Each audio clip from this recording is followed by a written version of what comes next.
नमस्कार दोस्तों, इस वक्त की बेहद बड़ी खबर बिहार से आ रही है, जहां पर सुशील मोदी के एक बड़े बयान ने जबरदस्त सियासी भूचाल मचा दिया है और नीतीश कुमार की सरकार गिरने पर यहां पर बेहद बड़ी खबर निकल के आ रही है। और इसी के साथ दूसरी बड़ी खबर में आपको बताएंगे कि तेजस्वी यादव ने सुशील मोदी को जवाब देते हुए कहा कि लालू ने संघियों की नाक में रस्सी पहना दी थी। और तीसरी बड़ी खबर में जिक्र होगा योगी आदित्यनाथ का, जिनके ट्वीट को हटा दिया गया है ट्विटर से और चुनाव आयोग ने ले लिया है बड़ा एक्शन। दोस्तों, हर एक खबर की गहराई में आपको ले जाएंगे, लेकिन उससे पहले अगर आप भी 2019 में बड़ा बदलाव होते देख रहे हैं तो आप अभी इस वीडियो को लाइक कीजिए और इस लाल बटन को दबा के इस चैनल को फ्री में सब्सक्राइब करके इस घंटी को जरूर बजाइएगा। रुक करते हैं पहली बड़ी खबर की तरफ। सुशील मोदी का इस वक्त का बेहद बड़ा बयान। लालू यादव ने दिया था ऑफर कि गिरा देंगे नीतीश कुमार की सरकार। जी हां दोस्तों, जहां पिछले कुछ दिनों से लगातार ये खबरें निकल के आ रही थी कि नीतीश कुमार ने प्रशांत किशोर को लालू यादव से मिलने भेजा और इस बात की कोशिश की कि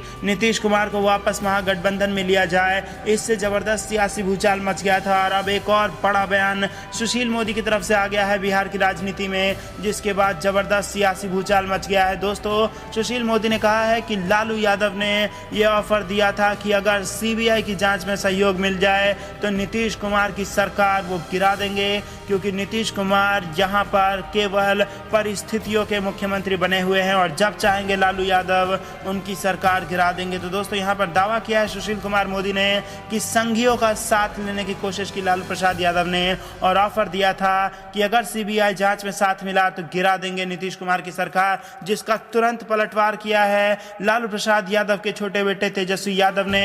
और बिहार में नेता प्रतिपक्ष तेजस्वी यादव ने भड़कते हुए कहा, सुशील मोदी को जवाब दिया और कहा कि लालू ने संघियों की नाक में रस्सी पहना दी थी, उन पर ये आरोप नहीं लग सकते। दरअसल दोस्तों, लोकसभा चुनाव के बीच सुशील मोदी के आरोप पर तेजस्वी यादव ने जमकर पलटवार किया है। राष्ट्रीय जनता दल के नेता तेजस्वी यादव ने बिहार के पूर्व उप मुख्यमंत्री और बीजेपी नेता सुशील मोदी को सृजन चोर बताया है। तेजस्वी यादव ने कहा कि सुशील मोदी मानसिक दिवालियेपन की पराकाष्ठा लांघ रहे हैं। इस दौरान उन्होंने पीएम मोदी को भी राफेल चोर कहकर घेरा। तेजस्वी ने ट्वीट कर कहा कि सृजन चोर सुशील मोदी हार देखकर बौखला गए हैं, मानसिक दिवालियेपन की पराकाष्ठा लांघकर कह रहे हैं कि लालू जी संघ से मिले हुए हैं। अरे लालू जी तो वो हैं जिन्होंने संघियों की आंख में उंगली डाल बिगड़ैल बलवाई संघियों की नाक में रस्सी पिरोई है।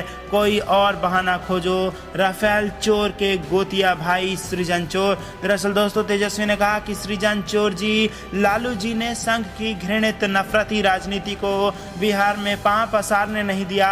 आडवाणी जी को नकेल डाल उनकी उन्माद यात्रा को रोक दिया। 15 वर्ष में एक भी दंगा होने नहीं दिया। खानदानी चोर साहब, हार की बौखलाहट में आपकी कुतर्कों से परिपूर्ण मूर्खता पर ठहाके लगाकर लोग हंस रहे हैं। इसी के साथ बता दें कि आज सुबह एक खास बातचीत के दौरान सुशील मोदी ने लालू यादव पर सवाल उठाए थे। उन्होंने कहा था कि वह अपने स्वार्थ के लिए पांव पकड़ सकते हैं, गिड़गिड़ा सकते हैं। उन्होंने कहा कि जरूरत पड़ने पर लालू यादव बीजेपी से सहयोग लेने में परहेज नहीं करते। और यहाँ पर उन्होंने कहा कि उन्होंने ऑफर दिया था लालू यादव ने कि अगर सीबीआई जांच में मदद मिली तो नीतीश कुमार की सरकार गिरा देंगे। इसी पर तेजस्वी यादव ने पलटवार करते हुए उनको सृजन चोर कहा और ये कहा कि लालू जी ने बिगड़ैल संघियों की नाक में रस्सी पिरोने का काम किया है। रुख करते हैं अगली बड़ी खबर की तरफ। चुनाव आयोग के निर्देश पर एक्शन में आया ट्विटर। योगी आदित्यनाथ के 2 ट्वीट ट्विटर अकाउंट से हटा दिए गए हैं। दरअसल दोस्तों, बेहद बड़ी खबर निकल के आ रही है। चुनाव आयोग के निर्देशों का पालन करते हुए ट्विटर ने योगी आदित्यनाथ के 2 विवादित ट्वीट्स हटा दिए हैं,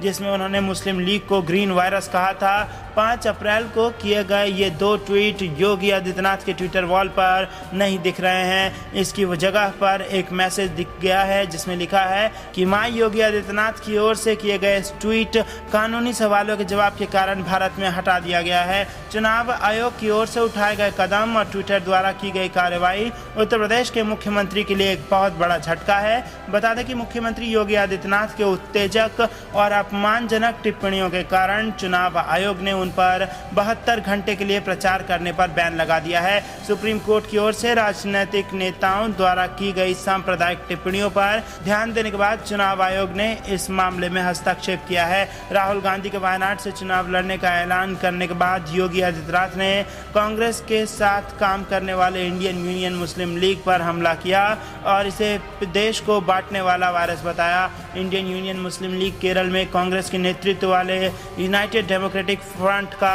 लंबे समय से सदस्य है। तो दोस्तों यहाँ पर बेहद बड़ी खबर निकल के आ रही है। योगी आदित्यनाथ का ट्वीट ट्विटर हैंडल से हटा दिया गया है चुनाव आयोग के एक्शन के बाद। रुक करते हैं अगली बड़ी खबर की तरफ। सिर्फ गुजरात को मुआवजा देने पर भड़के कमलनाथ, अब हर जगह मदद करने का कर दिया है पीएम मोदी ने ऐलान। दरअसल दोस्तों गुजरात, मध्य प्रदेश और राजस्थान सहित देश के कई हिस्सों में आंधी तूफान के कहर से जान माल का काफी नुकसान हुआ है। इस कुदरती आफत पर अब सियासत भी शुरू हो गई है। दरअसल मध्य प्रदेश के मुख्यमंत्री कमलनाथ ने बुधवार को पीएम मोदी पर संवेदनाएं गुजरात तक ही सीमित रखने का आरोप लगाया। कमलनाथ ने यह आरोप तब लगाया जब पीएम मोदी ने आंधी तूफान से प्रभावित गुजरात के लोगों के लिए मुआवजे को मंजूरी दी। कमलनाथ ने ट्विटर पर लिखा कि मोदी जी, आप देश के पीएम हैं, न कि गुजरात के। एमपी में भी बेमौसम बारिश, आंधी और बिजली गिरने के कारण 10 से अधिक लोगों की मौत हुई है, लेकिन आपकी संवेदनाएं सिर्फ गुजरात तक सीमित हैं। ऐसा क्यों है? हालांकि कमलनाथ के इस ट्वीट के कुछ देर बाद ही खबर आई कि पीएम मोदी ने गुजरात के अलावा देश के दूसरे हिस्सों के लिए भी मुआवजा घोषित कर दिया है। प्रधानमंत्री नरेंद्र मोदी ने गुजरात, राजस्थान, मध्य प्रदेश और मणिपुर सहित अलग अलग हिस्सों में आंधी तूफान से मारे गए लोगों के परिवारों के लिए 2-2 लाख रुपए का मुआवजा मंजूर किया है। इसके अलावा उन्होंने इन हिस्सों में आंधी तूफान से घायल लोगों के लिए 50-50 हजार रुपए के मुआवजे को मंजूरी दी है। कांग्रेस अध्यक्ष राहुल गांधी ने भी आंधी में मारे गए लोगों के परिजनों के प्रति संवेदना जताई है। अपने फेसबुक पोस्ट में उन्होंने लिखा कि देश में आंधी पानी की वजह से हुए जान माल के नुकसान से मुझे बहुत दुख पहुंचा। उन्होंने उस तरह के आंधी तूफान में लोगों को सावधानी बरतने की सलाह दी है। दोस्तों रुक करते हैं अगली बड़ी खबर की तरफ। नोटबंदी से छिन गई 50 लाख लोगों की नौकरियां और दुगनी हो गई बेरोजगारी दर। दरअसल दोस्तों एक बेहद बड़ी रिपोर्ट में खुलासा हुआ है जो कि चुनाव से ठीक पहले भारतीय जनता पार्टी को बड़ा नुकसान पहुंचा सकता है। नवंबर 2016 में प्रधानमंत्री मोदी ने नोटबंदी का ऐलान किया था। नोटबंदी के बाद दावा किया गया कि इससे आतंकवाद, भ्रष्टाचार और काले धन का देश में खात्मा हो जाएगा। 500 से 1000 के नोट बंद होने के उद्योग को भारी झटका लगा था। कई छोटे उद्योग बंद तक हो गए, लेकिन अब सेंटर ऑफ सस्टेनेबल एम्प्लॉयमेंट की रिपोर्ट में एक चौंकाने वाली बात सामने आई है। रिपोर्ट में दावा किया गया है कि नोटबंदी की वजह से 50 लाख लोगों की नौकरियां छीन ली गई हैं। मंगलवार को जारी की गई state of working India 2019 report के मुताबिक नवंबर 2016 में मोदी सरकार द्वारा की गई नोटबंदी की वजह से 50 लाख लोगों को अपनी नौकरी से हाथ धोना पड़ा है। वर्ष 2018 में बेरोजगारी दर सबसे ज्यादा बढ़कर 6% हो गई है। रिपोर्ट में यह भी दावा किया गया है कि पिछले एक दशक के दौरान देश में बेरोजगारी की दर में लगातार इजाफा हुआ है। 2016 के बाद यह अपने शीर्ष स्तर पर पहुंच गया है। रिपोर्ट में कहा गया है कि सबसे ज्यादा असर 20 से 24 उम्र वाले वर्ग के लोगों पर पड़ा है। इस आयु वर्ग में सबसे ज्यादा बेरोजगारी है। नोटबंदी का सबसे गहरा असर असंगठित क्षेत्र पर पड़ा है। GST लागू होने के बाद इस सेक्टर का और भी बुरा हाल है। इस सेक्टर में सबसे ज्यादा लोगों को अपनी नौकरियां गंवानी पड़ी हैं। रोजगार और मजदूरी पर स्टेट ऑफ वर्किंग इंडिया 2019 की रिपोर्ट के मुताबिक युवाओं के बीच बढ़ती बेरोजगारी चिंता का विषय है।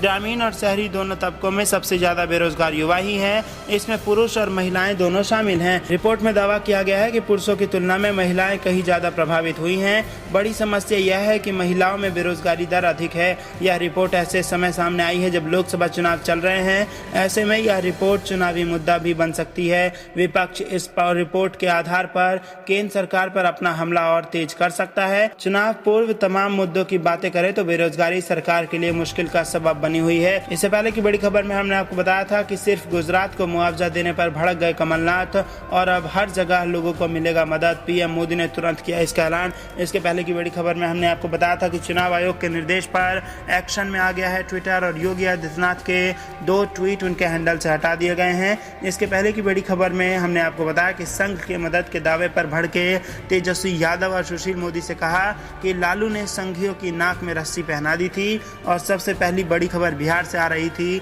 जहां पर सुशील मोदी ने बड़ा बयान देते हुए कहा कि लालू ने ऑफर दिया था कि नीतीश कुमार की वो सरकार गिरा देंगे अगर सीबीआई जांच में उनको बीजेपी ने साथ दे दिया। तो दोस्तों ये थी दिन भर की कुछ बेहद जरूरी और बड़ी खबरें। अंत तक बने रहने के लिए आप सभी का बहुत बहुत धन्यवाद। आप देख रहे थे आपका अपना चैनल द कंपेल न्यूज। जय हिंद, जय भारत। और दोस्तों आपके लिए एक और बड़ी सूचना, आप हमें कमेंट करके जरूर बताइए कि आप अपने इस चैनल द कंपेल न्यूज में कौन से नए सुधार चाहते हैं, ताकि उसी प्रकार का सुधार करके हम खबरों को और बेहतर करके आप तक पेश करें, ताकि बिना रुकावट और जल्दी जल्दी से जल्दी आप तक आपके लिए जितनी भी ज़रूरी खबरें हैं वो बिना रुकावट के पहुंच सकें। और दोस्तों घंटी बजाइएगा तो जैसे ही हम डालेंगे वैसे ही वो खबर आप तक पहुंच भी